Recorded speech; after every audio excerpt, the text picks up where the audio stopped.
sekarang kita ada bintang tamu yang akan hadir ini, yang tadi kita sudah janjikan. Udah spill nih Mbak. Udah spill dari tadi, langsung aja yuk. Jawabannya bener nggak nih? Oh iya, ayo langsung aja kita sambut Mbak Fadila Intan. Silakan. Halo. Wah, ini dia nih. Pagi Mbak, silakan duduk. Oke, terima kasih sudah hadir. Iya dong, kita interogasi nih. Terima kasih sudah hadir Mbak. Terima kasih juga untuk udah ngundang aku. Oh, makasih. Gimana tadi perjalanan ke sini lancar? Lancar, kebetulan saya tidur di mobil. Saking lancar ya kayaknya. Relax sekali ya kan. Nah, langsung aja nih, Mbak Fadila Intan ini kan dulu terkenal lewat cover lagu ya. Iya. Nah itu mungkin bisa diceritakan lagi tuh, waktu itu awalnya gimana bisa memilih lagu Melly Goeslaw ya kalau nggak salah untuk di cover, sampai viralnya puluhan juta gitu kan. Oh iya, jadi dulu kan aku sebelum aku cover-cover tuh aku sempat ikut ajang pencarian bakat. Oh iya betul. Terus habis itu setelah keluar dari situ tuh, kan aku tetap stay di Surabaya, jadi aku nggak pindah ke Jakarta. Jadi aku tuh cari ide gimana caranya supaya aku tetap dikenal orang-orang, tapi aku nggak harus pindah ke Jakarta gitu. Pada waktu itu tuh goalsnya itu, karena kan pada waktu itu social media belum segencar seperti sekarang. And then waktu itu yang cover lagu tuh masih dikit. Akhirnya aku coba-coba cover lagu di YouTube, terus di Instagram juga. Dari zaman cuma 15 detik doang. Oh iya benar. Sampai sekarang Reels bisa 10 menit gitu. Jadi emang benar-benar dari dulu banget. Terus emang kayaknya karakter suara aku cocok sama lagu-lagu yang dibikin sama Teh Melly. Dan aku juga suka banget sama lagu-lagu beliau. Akhirnya aku cover beberapa lagunya, terus ternyata ada satu yang waktu COVID itu, waktu zaman COVID itu booming. Itu hits banget gitu. Emang, saya juga sampai ini tiap hari denger terus di TikTok. Itu aku juga nggak tahu kenapa tiba-tiba orang suka, dan dari situlah akhirnya banyak peluang untuk aku buat ngisi soundtrack. Dimulai dari situ akhirnya ke lagu Dawai itu. Oke. Kalau boleh tahu soundtrack apa aja tuh yang waktu itu dinyanyikan? Alhamdulillah kalau soundtrack tuh aku udah ngisi 7 kalau nggak salah, 7 film. Yang pertama itu yang Air Mata di Ujung Sajadah, itu yang lagunya Dawa itu.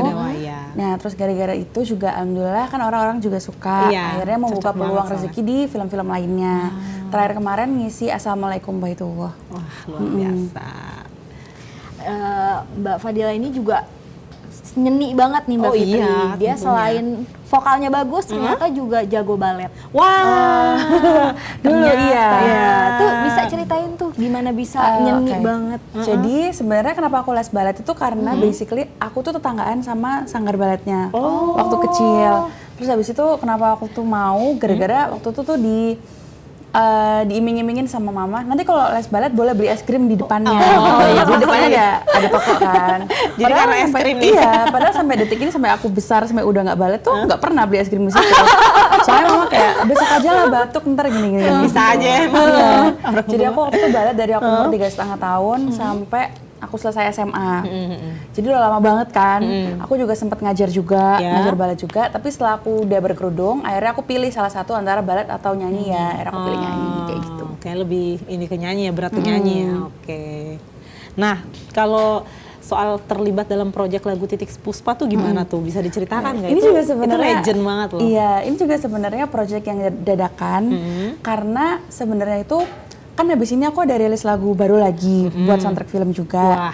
Tapi sebenarnya sebelum itu tuh ada waktu gap sebulan nih. Agustus ini kayak agak kosong gitu kan. Terus habis itu papaku tuh ngide, ya kayak asbun aja waktu kita lagi makan malam bareng-bareng, tiba-tiba papa itu bilang, gimana kalau Dila bawain ulang lagunya Titik Puspa yang Pantang Mundur gitu. Terus and then aku ya dapat privilege dan kesempatan itu, ya nggak mau nyanyiin dong. Terus aku bilang, oh papa serius, papa mau aku bawain lagu itu. Iya, coba sekarang diurus kayak izinnya, terus habis itu di aransemen lagi yang bagus. Nanti kita rilis buat Agustusan. Ya udah, pas gitu. banget tuh lagunya ya untuk semangat Hari Kemerdekaan. Kita aransemennya dibikinin sama Kak Andre. Terus habis itu musiknya direkam di Makedonia di Eropa. Gitu. Jadi pakai orkestra gitu. Wah, pasti megah banget nih. Grande banget nih pasti. Kalau dari genre musik nih, Fadila tuh paling suka genre apa? Genre pop yang kayak aku nyanyiin sekarang sih aku suka. Terus aku juga suka lagu-lagu klasik. Karena sebelum aku nyanyi pop itu aku awalnya tuh penyanyi seriosa dulu. Betul.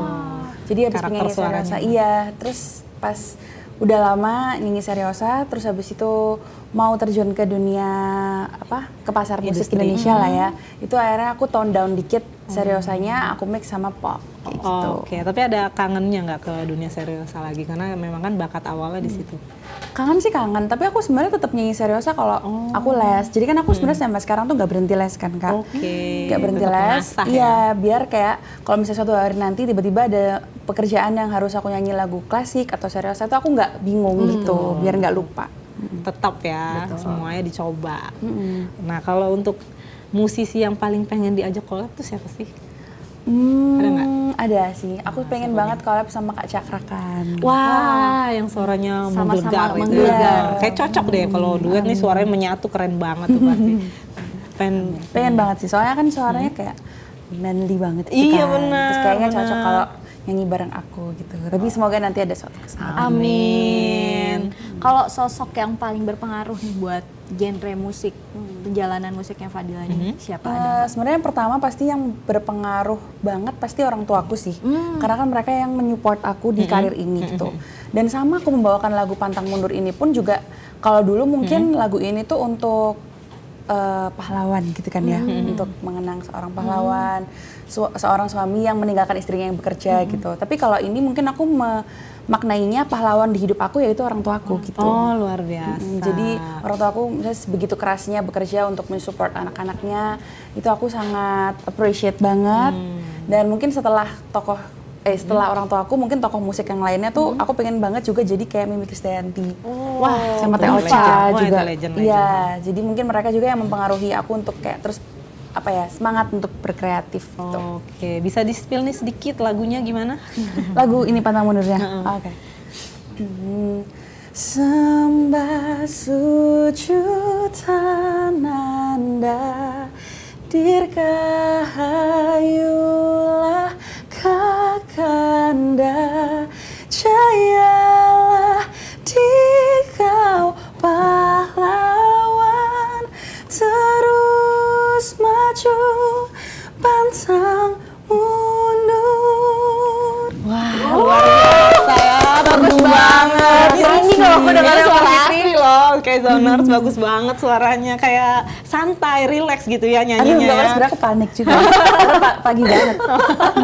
Sebagai morning zone. Nah, kan dunia hiburan tanah air ini kan banyak sekali pergantian, regenerasi, bibit-bibit baru. Nah, terus ada juga yang senior-senior yang masih kukuh gitu kan. Nah, pernah ngerasa insecure nggak ada di dunia industri musik? Kalau insecure tuh pasti pernah, karena kan insecurities tuh datang kalau misalnya kita mungkin lagi nggak pede atau gimana, dan itu manusiawi menurut aku. Tapi gimana caranya kita tuh ke-handle. Makanya kayak aku di sini berkarya benar-benar dari hati banget, benar-benar jujur, yang mau aku nyanyikan ya itu yang aku nyanyikan. Jadi aku nggak FOMO yang sekarang lagi tren kayak gini, oh aku harus cepet-cepet pindah nih genre kayak gini. Nggak kayak gitu Kak. Iya, Jadi iya, supaya aji mumpung ya. Iya, jadi benar-benar aku tuh berkarya dari hati, karena musik kan sebenarnya dia tuh berputar kan. Mungkin Betul. sekarang tuh zamannya ini, ntar balik lagi. Nanti balik lagi ya, benar. Iya, Nah, jadi kayak fashion. gimana caranya mau jadi penyanyi yang diinget tuh gimana sih gitu. Gimana caranya orang tuh inget Fadila tuh yang mana sih? Oh, yang ini loh, yang nyanyi lagu ini gitu. Yang suaranya kayak gini gitu. Jadi lebih ke memperkuat karakterku biar betul. biar orang-orang tuh inget Fadila yang mana gitu sih. Oke. Kalau nyanyiin lagu Pantang Mundur, Pantang Mundur Mundur. ini sendiri, kenapa bisa tertarik gitu untuk aransemen ulang? Karena yang pertama lagunya udah bagus banget. Lagunya diciptakan oleh almarhum Eyang Titi Puspa. Beliau adalah salah satu tokoh musik yang sangat legendaris juga, dan karya-karyanya sangat indah. Dan lagu ini pun sering aku nyanyiin dulu waktu aku kecil, waktu lomba-lomba.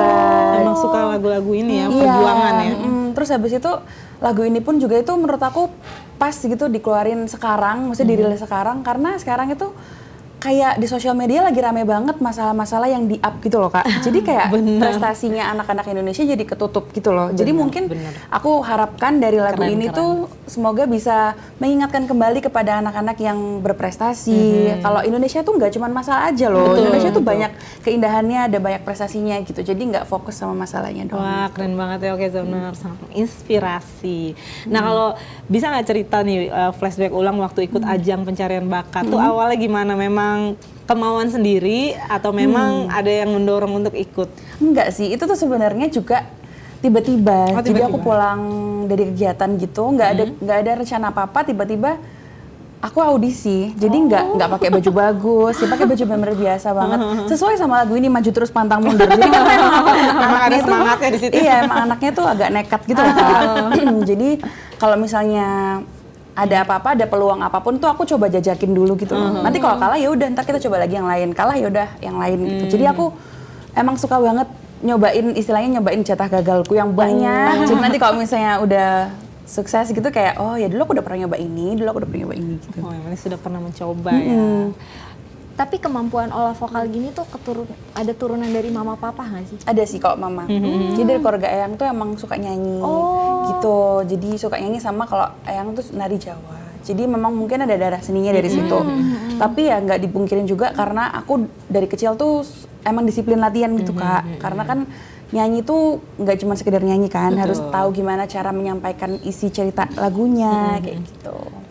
Nah kalau untuk Fadila sendiri nih, ke depannya ada rencana apa nih untuk proyek-proyek terbaru atau dengan fans-fansnya gitu kan, ada rencana apa?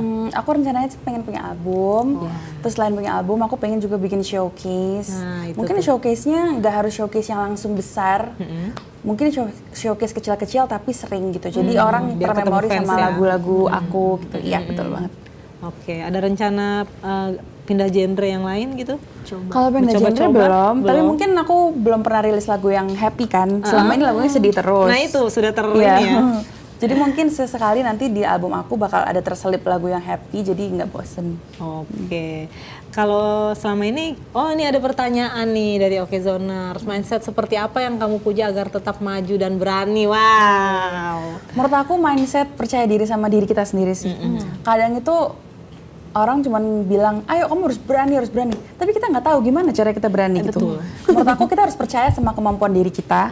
Karena kalau misalnya bukan kita yang percaya sama kemampuan diri kita tuh siapa lagi gitu. Betul. Orang lain mungkin di depan baik, semangat, tapi sebenarnya mereka bisa aja di belakang jatuhin kita atau gimana. Jadi kita harus tetap percaya sama diri kita sendiri. Terus juga jangan cuma percaya doang, ya harus tetap berlatih dengan segala skill kita. Jadi supaya kita fokus sama tujuan yang kita punya. Gitu. Oke.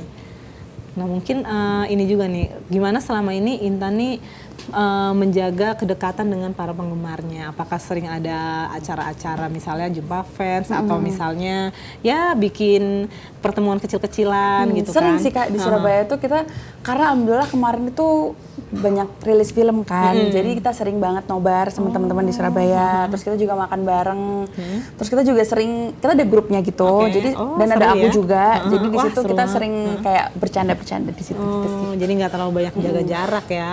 Ini ada pertanyaan lagi nih, ada pertanyaan. ngobrolin tentang jatah gagal. Emangnya kamu udah gagal di mana aja?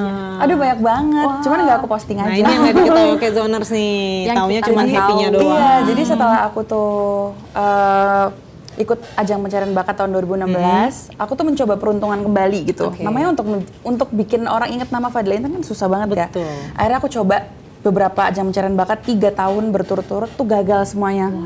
Dan ada satu yang aku tuh udah sampai di istilahnya video booth-nya gitu, udah ada jurinya. Terus waktu aku nyanyi tuh di stop kayak Fadila udah dah, kita no. Jadi aku pada waktu Segitu?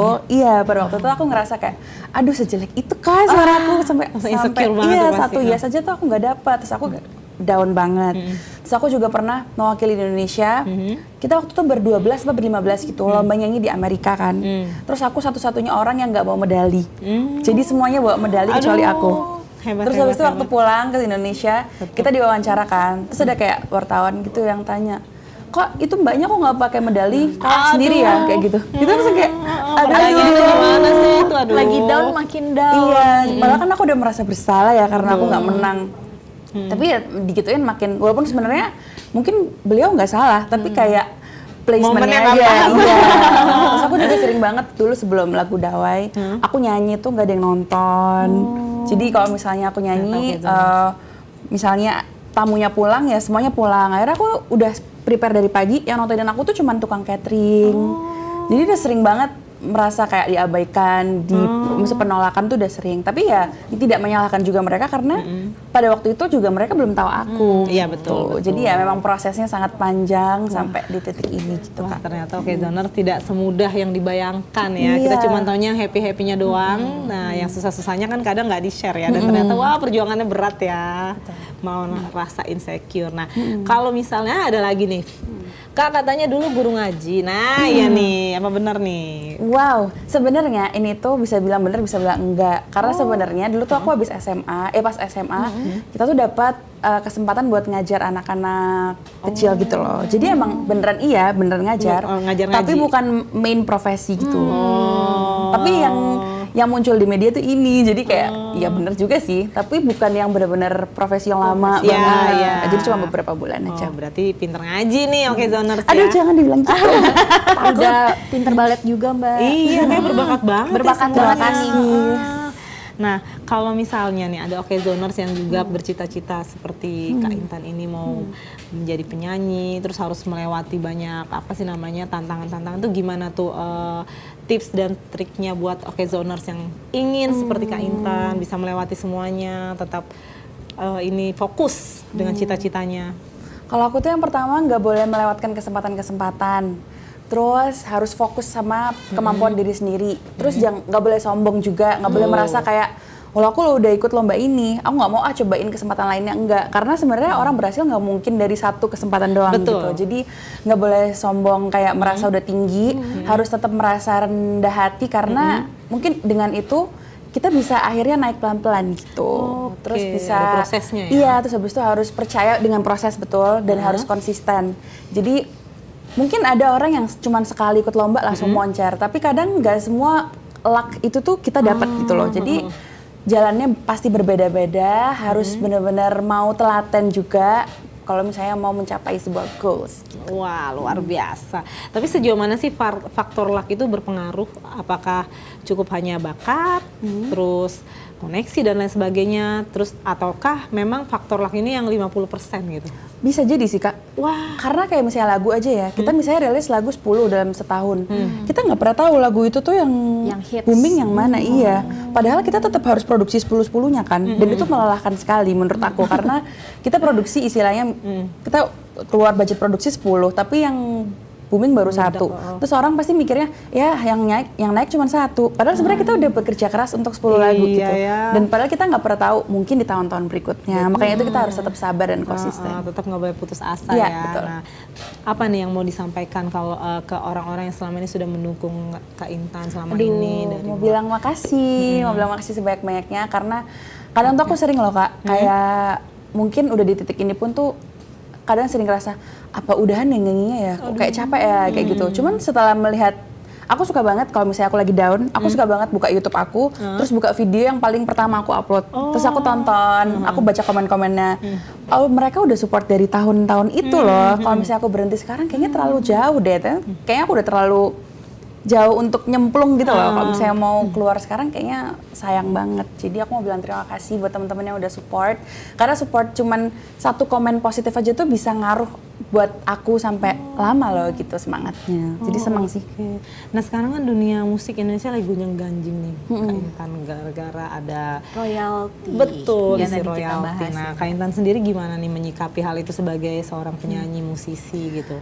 Sebenarnya aku pinginnya semoga semuanya cepat clear, cepat jelas aturannya. Karena sebenarnya aku pun juga bingung kan. Kalau musisinya juga kadang- bingung. Iya, kalau aku juga ditanyain, Fadila gimana nanggepinnya? Karena sekarang tuh karena semakin banyak yang speak up, semakin banyak betul. yang apa ya terbuka gitu, aku tuh jadi makin bingung ini yang bener yang mana ya gitu. Jadi aku pun juga sebenarnya sampai detik ini masih mempelajari. Cuman kalau misalnya nantinya ada kebijakan-kebijakan yang bisa lebih mendisiplinkan kita semuanya tentang royalti juga aku pasti mendukung secara positif gitu. Cuman mungkin bisa lebih diinformasikan lebih jelas lagi gitu ya mungkin ya. Jadi Oke. biar kita tuh yang awam itu makin ngerti gitu. Dan kita juga yang musisi awam juga jangan diem aja Diem juga aja, harus mau ya. belajar gitu buat ngerti. Oh, berarti memang belum semuanya aturan tentang royalti ini tersosialisasikan ya ke musisi. Iya, dan ya. kayaknya musisinya juga banyak yang belum belajar juga termasuk aku gitu. Jadi Gitu. kita juga harus mau belajar juga sih. Betul, makanya kenapa sekarang ini harus kedua pihak ya, biar clear ini ya. Karena Iya, kan biar kadang cepet kelar. Kayak nggak kelar-kelar. dipikir artisnya nggak aware karena ternyata belum tersosialisasi juga ya kan. Nah, harapan ke depan nih untuk dunia musik Indonesia nih seperti apa? Harapannya sih semoga semuanya teman-teman semakin kreatif, semakin produktif juga. Kalau dulu mungkin zamannya penyanyi itu bisa rilis lagu kalau yang penyanyi terkenal aja. Kalau sekarang kan enggak kan, semua orang bisa rilis karyanya gitu. Jadi harus semakin kreatif dan juga produktif. Gitu Nah, aja sih. terakhir nih, kan sekarang nih digitalisasi makin canggih nih. Jadi sekarang penyanyi-penyanyi nih juga bersaing dengan digital, dengan media sosial. AI Nah, dan gimana lain-lainnya. nih seorang Fadila Intan memanfaatkan sosmed dan kecanggihan digital untuk lebih meningkatkan karir musiknya? Kalau menurut aku itu bener sih, karena kita nggak mungkin memungkiri kalau misalnya zaman teknologi ini makin canggih kan. Jadi ya kita mau nggak mau kita yang harus ngejar gitu. Mungkin kita bisa memanfaatkan, akhirnya kita bisa berkarya dari mana aja gitu. Kalau dulu mungkin penyanyi harus pindah ke Jakarta dulu, Ya. baru dia bisa sukses gitu. Kalau sekarang berarti dari negara apapun, dari kota manapun, dari pelosok manapun ya asal dia punya sosial media dan internet kayaknya bisa berkarya gitu. Jadi ya makin dimudahkan loh malah. Makin dimudahkan tapi akhirnya makin banyak saingan. Iya, semakin Iya. mudah tapi saingan makin banyak Betul. ya. Jadi harus apa ya? Tetap harus pinter-pinter sih. Dan lagu-lagu kan semakin gampang dikenal jadinya dipakai buat apa? TikTok kayak yang lagu dulu itu kan hits banget tuh. Kalau udah denger lagi tuh, aduh ini lagu di TikTok yang terus. Terima kasih. Kalau Baik. rencana ke depannya Nah, apa ini. nih? Rencana ke depan mungkin rilis album yang tadi aku ceritain itu, showcase. Dan mungkin aku pingin juga, kalau ini mungkin aku baru rilis satu lagu kemerdekaan kan. Mungkin Oke. tahun depan aku bisa rilis album yang isinya lagu-lagu kemerdekaan mungkin Oke. aja. Karena itu kan kayak apa ya, hadiah buat negara kita gitu. Wah, Masa kita nggak biasa. punya kontribusi apa-apa sih buat negara ini? Iya, sebagai musisi pun bisa ya berkontribusi bisa untuk dong. negara lewat karya dan juga bakatnya. Wah, keren banget. Oke, Zoners, apa yang sudah diceritakan oleh Mbak Intan ini bisa menjadi motivasi dan juga insight buat kita semua ya, terutama Oke Zoners yang sedang membangun mimpi. Betul. Bagaimana Mbak Intan ini pantang menyerah walaupun tadi tidak membawa piala ketika yang lain bawa piala, tapi tetap semangat, tetap senyum ya Betul. kan. Dan walaupun ada pertanyaan-pertanyaan yang agak menyedihkan, tadi bilang kan agak gimana, tetap tersenyum. Jadi seperti itu yang menghadapinya ya, memang Iya. luar biasa. Kita doakan lancar ya ke depannya, Terima album kasih, barunya, Kak. karirnya semakin meningkat ya kan, dan semakin humble. Semua cita-citanya juga rencananya. Amin, semoga rencana-rencananya terjadi. ya, kita bisa dukung duet terus. sama Cakraka. Nah, amin. Siapa tahu kedengeran sama Siapa tahu Cakrakanya di sini. mendengar nih. Gimana kalau duet, suaranya bagus dua-duanya ya. Kita menunggu loh ya. Dan Oke Zoners, jangan lupa saksikan terus Morning Zone dari jam 9 sampai jam 10 pagi setiap hari Senin sampai Jumat bersama Go Fitri dan Janti. Fadila Intan. selamat weekend. Dadah.